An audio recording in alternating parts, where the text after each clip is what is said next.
E aí, se a gente pegar o universo de profissionais que atuam com esporte, ainda continuando nessa pegada, são poucos aqueles, a gente pode falar até privilegiados, que trabalham com a ponta, né, com o adulto. A maioria dos profissionais, eles trabalham ali na categoria de base, o que é natural, né? Tem muito mais espaço na base do que na ponta. Eu acho que isso é até óbvio. Mas se a gente for pegar a base inteira, dependendo da modalidade, pode ter ali atletas ali de 10 anos, a partir dos 10, a partir dos 12.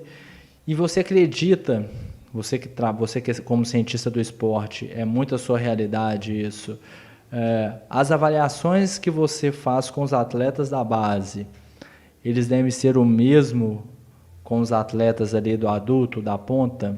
Você que é preparador físico, por exemplo, que trabalha tanto com a base quanto com a ponta, ou trabalha na base ali a partir dos 12 anos até os 20. As avaliações, elas devem ser as mesmas?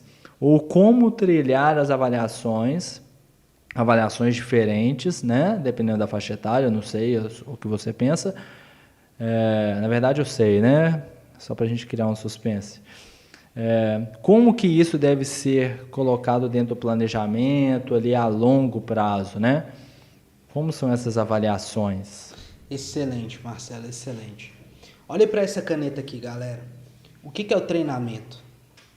O treinamento a longo prazo é o equilíbrio entre o generalista e o específico. Se eu tender a desenvolver a longo prazo um atleta extremamente específico, pode ser que ele chegue no altíssimo rendimento só com a especificidade? Pode ser. Só que eu posso ter um atleta com histórico de lesões muito grande e eu posso ter um atleta cognitivamente menos desenvolvido do que um atleta que teve uma base generalista grande. A gente ignora a parte cognitiva, tá? A gente pensa só em capacidade física. E a gente tem estudos já mostrando a importância da variabilidade de estímulos ao longo do tempo para que o atleta tenha um longo prazo saudável, tá? Mas ao mesmo tempo, se eu desequilibro para o outro lado, um cara extremamente generalista a vida inteira, sem ênfase em especificidade nos momentos cruciais, ele não vai chegar na alta performance porque ele não vai conseguir bater o que precisa de desempenho esportivo fino.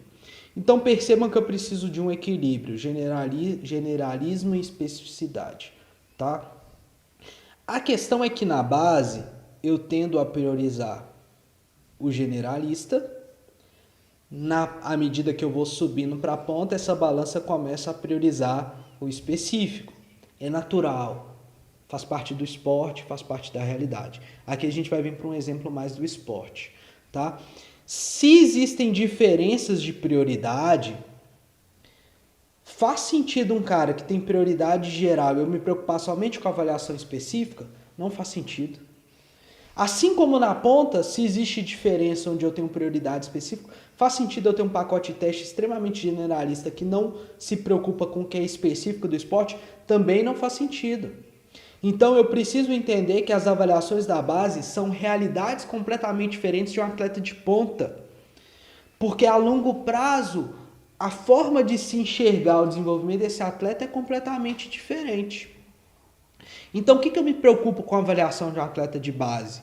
Quais são as capacidades mínimas que eu preciso desenvolver nesse atleta do ponto de vista geral de tudo? Qual é o nível mínimo de tudo que eu preciso desenvolver para que onde ele for na ponta, ele se adapte bem? Legal. Mas qual que é o esporte dele? O esporte dele é judô. Então, qual que é a capacidade determinante do judô? É resistência de força de membro superior. Exemplo, tá, gente? É resistência de força de membro superior? Pô, então tem que ter um teste de resistência de força de membro superior. Mas eu vou avaliar só a resistência de força? Não, eu vou avaliar o geral. E eu vou me preocupar com o desenvolvimento geral. Bruno, mas para um ginasta, não faz diferença.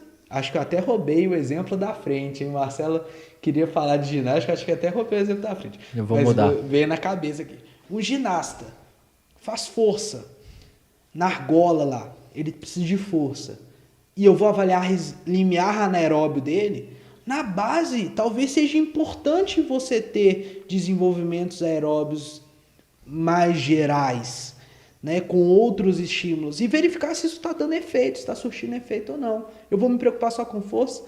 Tem um exemplo muito interessante de um grande atleta de judô que teve algumas prioridades de treinamentos técnicos táticos na infância, que quando ele foi para a categoria adulta e a regra mudou, ele sentiu muita falta.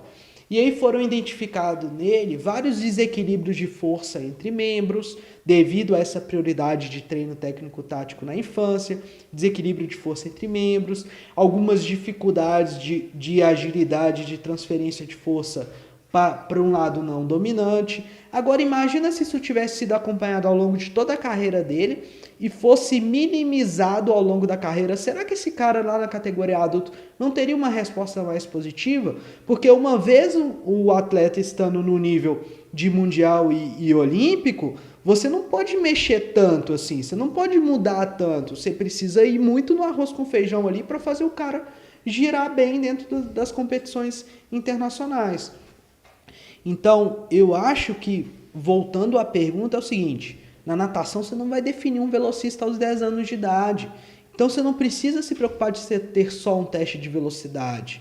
Na ginástica, mesma coisa, no futsal, mesma coisa. E olha, gente, como a gente sempre tenta fazer essa interação, um personal trainer tem uma criança como cliente, tá? Uma criança de 10 anos como cliente. Tá lá na academia, precisa fazer exercício, tá com um quadro de obesidade, talvez é o que acontece na maioria das vezes, né? A criança que vai ter acompanhamento personal geralmente é porque tem algum quadro de obesidade, na grande maioria das vezes. E aí, você vai se preocupar só de prescrever? Você não vai fazer nenhum teste para acompanhar o desenvolvimento geral dessa criança ao longo do tempo? E a sua responsabilidade enquanto profissional de educação física do ponto de vista de promoção de saúde? Ele precisa ter desenvolvimento de agilidade quando criança. Então você precisa ter teste de agilidade, ele precisa ter desenvolvimento de coordenação. Você não vai fazer nenhum teste de coordenação, você não vai se preocupar com isso, você vai só prescrever por prescrever. Então, eu acredito que base, criança e adolescente precisa ter avaliações generalistas, precisa ser acompanhado com testes generalistas, e à medida que ele vai crescendo ao longo do desenvolvimento esportivo, ao longo do desenvolvimento como praticante de exercício físico, você vai tornando isso mais específico. Lembrando que aqui o nosso objetivo não é somente te ensinar protocolo. Cara, protocolo você lê no livro. A gente quer te ensinar o sentido, né? Como você realmente fazer com que aquilo funcione.